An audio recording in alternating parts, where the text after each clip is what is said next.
Today I'm going to teach you how to take care of a bearded dragon. Now I've been taking care of bearded dragons and breeding them for almost 20 years, since I was a kid. And I made a lot of mistakes along the way, and you will too, so don't worry. If you're overwhelmed with all the information coming at you, I got you. Let's get into the video and I'm going to tell you exactly what you need. Now first off is enclosure size. How big of a tank do I need? There's tons of info on the internet that is like, oh, if you get a too big a tank, your bearded dragon baby is going to freak out, it's going to stress him out, it's going to kill him. That is simply false, so you don't have to worry about that. You can start your bearded dragon. Now a minimum size for an adult bearded dragon is 4 foot by 2 foot by 2 foot. Now you're probably thinking, oh my gosh, that's so huge. Why do they need such a big space? And the answer is a bearded dragon can get up to 2 feet long. So it needs a tank that is pretty much twice its size, so that way you can run around. You don't want a tank that is literally the same size as him, so it's like a prison cell. He doesn't have much room to run around. So for an adult bearded dragon, a minimum is 4 by 2 by 2 feet. It's also called 120 gallons. If you're wondering where you can get such a big tank, because I know a lot of PetSmarts,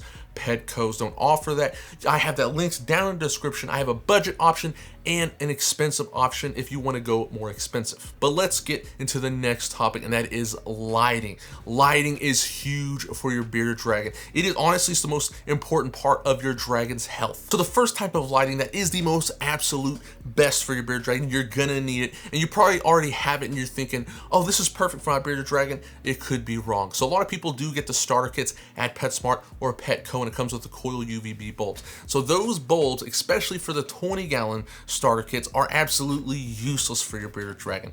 They produce almost no UVB, and I've tested them on this channel with tons of videos. You're gonna want a T5 high output 24-inch Zoomed or Arcadia. Now Arcadia used to be sold at PetSmart, but they're kind of getting sold out. I have the box for one of those right here. It's going to look like this. It's a Pro T5, 12%. You could get this. It'll work for your 40-gallon tank, and it'll also work for a 4 by 2 by 2 if you mount it inside, and it's like your basking spot is 12 inches away. However, if you have a Dubia Roaches enclosure and you're going to put this on top of the screen, I do recommend getting the bulb that says Dragon. It's the 14%, and do that right there. But they sell this at PetSmart. This is one of the best, as well as the Zoomed T5, and these are strong. These produce great UVB, and that's why you want T5 instead of the coil, because the coil UVB bulbs are just weaker. They don't produce as much, and a bearded dragon needs UVB. You're probably wondering, why does he need UVB? Bearded dragons need UVB so that way they can make vitamin D and then absorb calcium. If a bearded dragon cannot absorb calcium,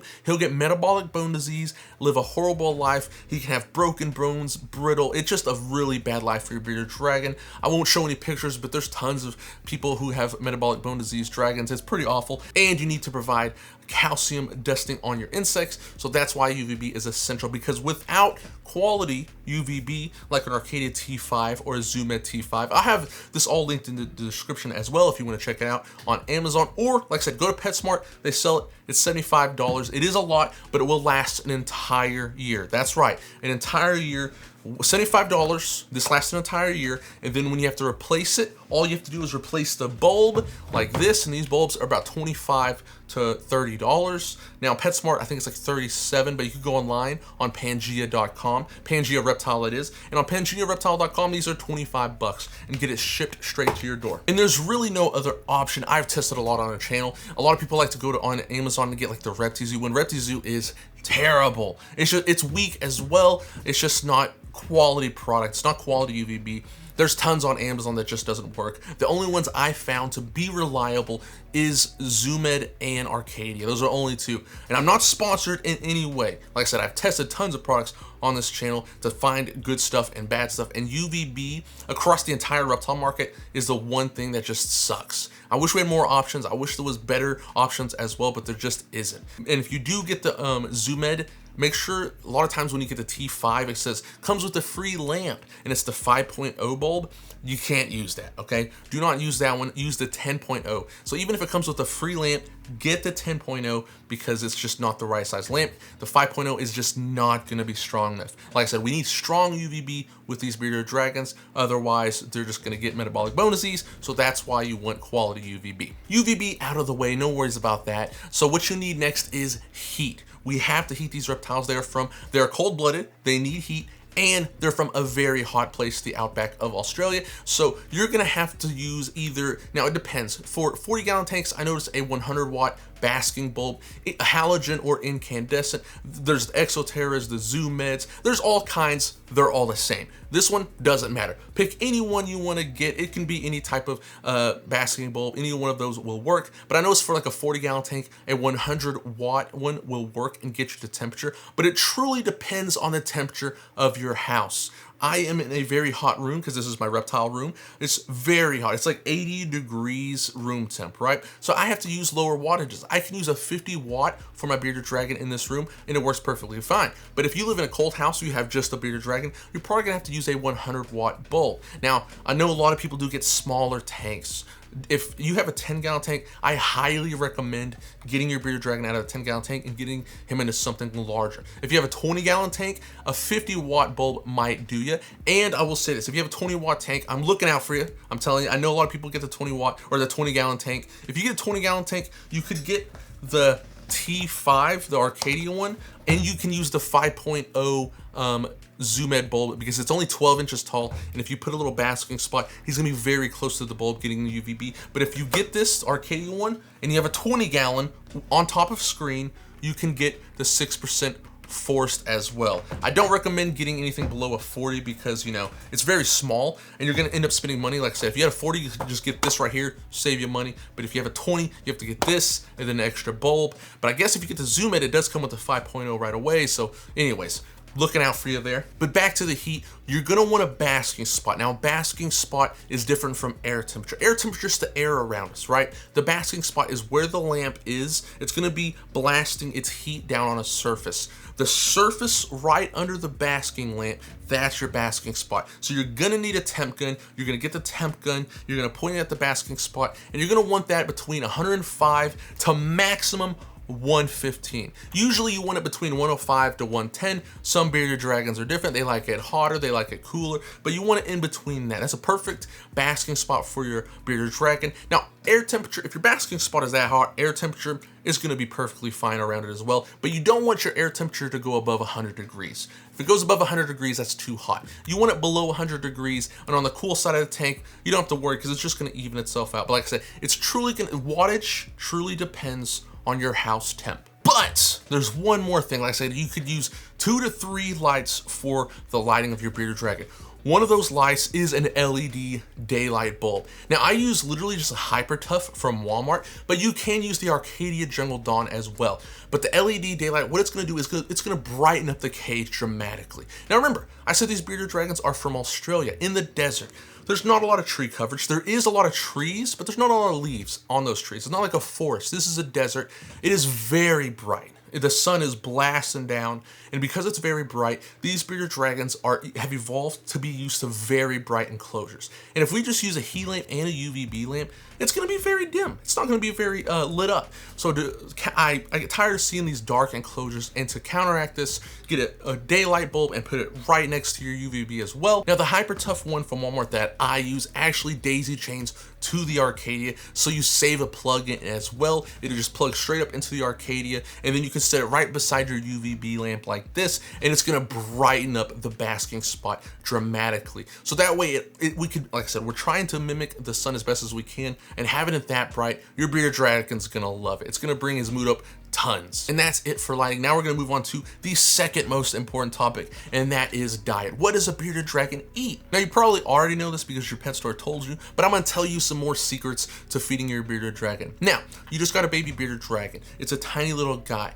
He's probably only like a couple months old. How much do you feed it? How many times a day? Do you do it every day? What size insects do you need to get? And what insects should you get for your bearded dragon? So for baby bearded dragons, I get insects that are an appropriate size, which is about the length of their head or about the length of their eyes. I made a diagram to show you, to help you, because it's like kind of hard to explain like that, but pretty much this size insect. Now, there's the thing. There are other insects called superworms that are larger, and you can feed a superworm as well, but just remember that if it's a large superworm, you don't have to feed as many. For a baby bearded dragon, like really tiny, you might have to cut it in half and then feed them a piece. So it really depends on the type of insects, but most of the time you want to get crickets and dubia roaches and mealworms that are small, around this size right here. Like I said, the diagram, like that size. You want your insects to be around that size. Now, how much do you feed your baby bearded dragon? Now, me personally, I feed my baby bearded dragons as much as they can eat in a short amount of time once a day. But how much is that? And it could be really hard to tell because some bearded dragons could eat 100 crickets in one given moment, and another bearded dragon could eat 5. So I narrowed it down even better and even way easier for new people to understand. So what I would recommend is every single day of the week for your baby bearded dragon, you can feed him 5 to 10 crickets, or insects, forgive me, 5 to 10 insects once to twice a day, depending on how he is looking. Like I said, some people do get bearded dragons that are kind of skinnier and smaller. So if you want to make sure your bearded dragon is healthy, you can feed him twice a day, but 5 to 10 insects once a day is perfectly fine every single day of the week. Now, bearded dragons are omnivores as well, which means they're going to be eating greens. And this is really hard for people to understand because a lot of the guides aren't that great. You know, I admit it, I do it as well. I said like, oh, you need 80% vegetables or 20% this. This is gonna make it so much easier for you. You can offer a salad. Now there's I'm gonna have a list of things that your bearded dragon can eat as well. But what you're gonna wanna do is you're gonna wanna offer greens to your bearded dragon once a day as well, every day of the week for a baby bearded dragon until he is 12 months of age or 1 year old or 12 inches long. Once he's 12 inches long, that's going to change. So the easiest thing to do for your baby bearded dragon, because most baby bearded dragons aren't going to want to eat greens anyways, is all you have to do is just offer it to them. Put it in the cage. You can put it on the cool side. Put the greens inside in a bowl or something like that on the cool side of the tank and just leave it in there all day. You want to put it in there early in the morning and leave it in there all day. And at nighttime, when he goes to sleep, you can take it out, dump it, and repeat the process. You don't have to force feed the greens to your bearded dragon. They know when they want it. You just need to offer it to them. And a lot of times, bearded dragons don't drink from a water bowl. We'll get into that. But what you could also do is you could spray them with some water. So that way the greens are very nice and moist, and your bearded dragon can get some extra hydration with them as well. So once they have 12 inches in length or 1 year old, a lot of times they're pretty much kind of done growing and they're getting a little bit, they're slowing down in growth. And when they slow down in growth, they're going to be packing on more weight. And when they do that, what you're going to do is you're going to change how you feed them. Instead of feed them every single day, you're going to start skipping a day. You're going to feed them one day and then skip a day, and then feed them again, and then skip a day, and then feed them again, and so on and so forth. And you don't have to worry, your bearded dragon is not going to starve to death. Bearded dragons are amazing. Like I said, they come from the desert. They're amazing at storing fat and all that stuff inside their body, and that's why we're going to do this. Because most bearded dragons need to be inside their cage for the UVB and the heat, they don't get a lot of exercise, and because they don't get a lot of exercise, just like humans, they get a little fat. And so we're going to try to minimize that with feeding by skipping days in the feeding schedule. And this is going to change yet again for your bearded dragon when he becomes fully grown, which is about 2 years of age. So if your bearded dragon is between like 18 to 24 inches or 2 years old, you're going to change it dramatically once again. Now this one is going to throw you off quite a bit. You only have to feed your bearded dragon once to twice a week insect-wise. Yeah, that's it. You only have to feed him like 3 to 5 insects, appropriate size, yet again, like I said. So this time he's gonna be fully grown. Like 3 superworms are gonna be perfect for your bearded dragon. Now that we've talked about how much to feed your bearded dragon and what size, let's talk about what to feed your bearded dragon, because certain insects and certain salads should only be offered every day or every other day. Let's get into this, shall we? So I'm gonna be talking about staple insects at first, and then we'll get into staple vegetables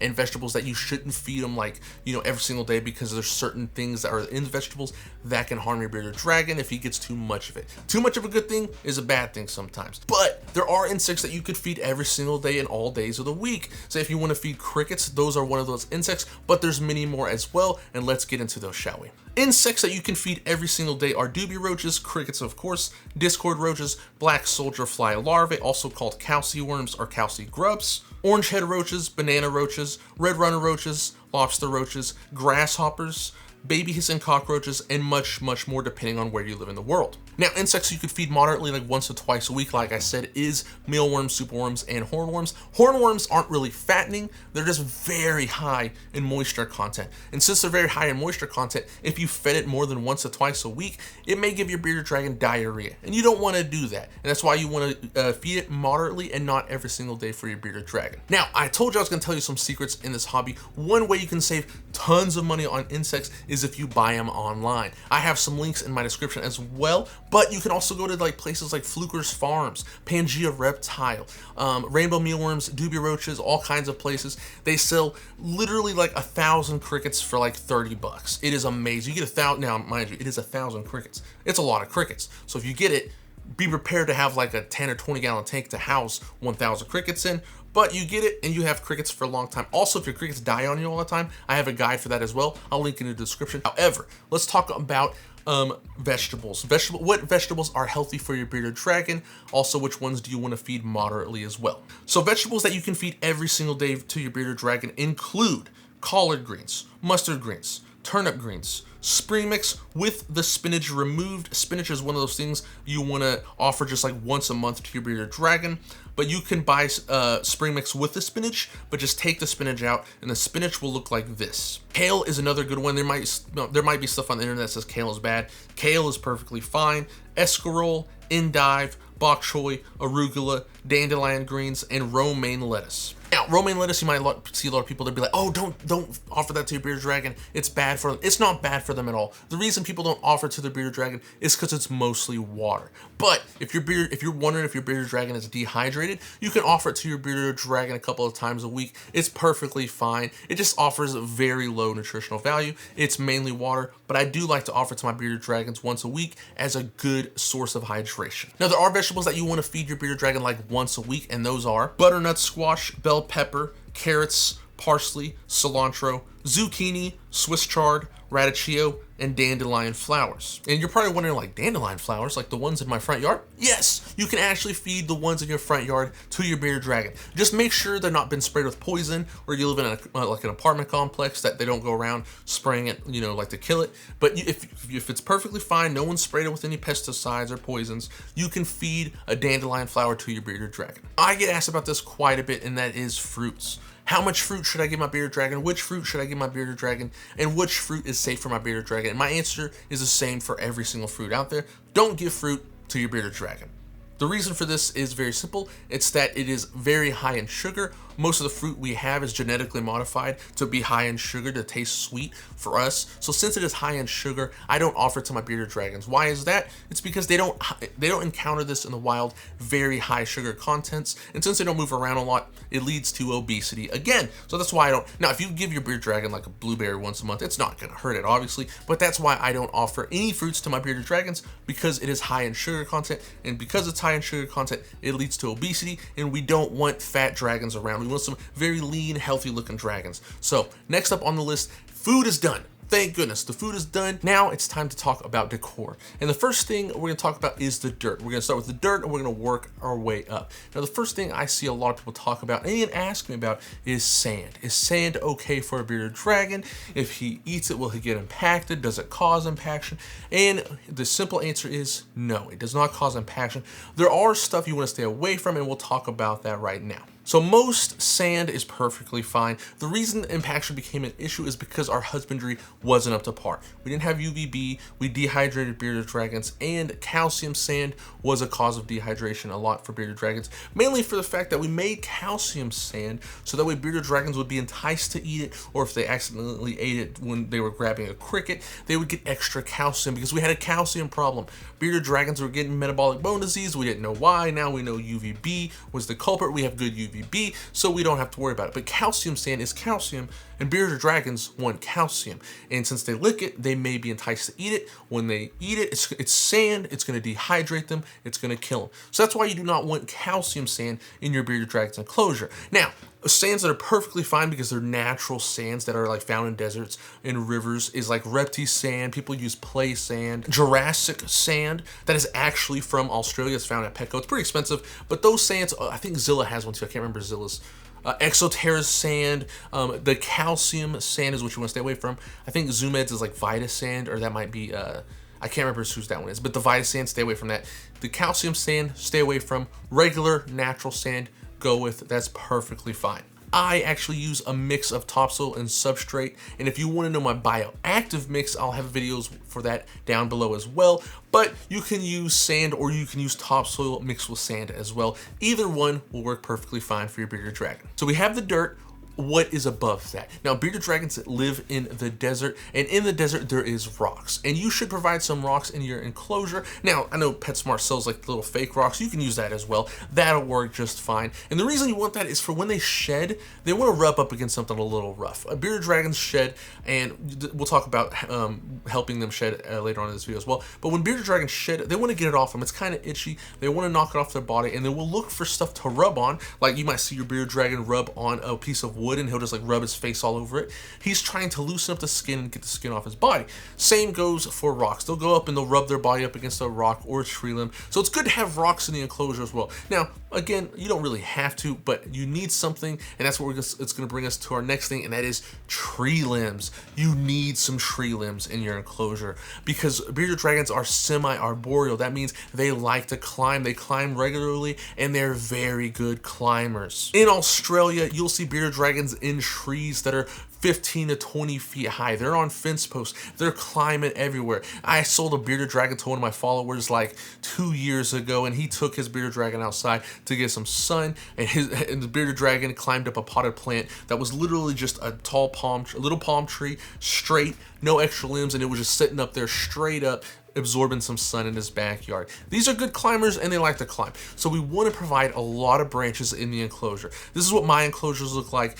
These could even use more branches. I usually use like 3 big branches, and I'll have a whole setup guide as well if you want to follow that. But you want to put a lot of big branches in your enclosure so that way your bearded dragon can climb. Now, you want to also provide a hide for your babies if you want to, because a lot of times the babies will like to hide, but most adult bearded dragons won't usually hide until brumation. We'll talk about brumation later as well, but usually most bearded dragons will fall asleep on the tree limb, and that's pretty normal because in the wild, bearded dragons are hunted by like things on the ground like snakes and predators. So a lot of times they'll just fall asleep in a tree and just blend in with a tree and wait for morning to come. But they do go in burrows and hides, so it's very good to offer your bearded dragon a hide as well. And this is very, I see this a lot with a lot of people. A lot of people will get a big hide for a little dragon. You want a hide that is snug, almost like a blanket for the bearded dragon that's a little shallow, so that way when they go into it, their belly is touching the bottom ground and their back is a little bit touching the top.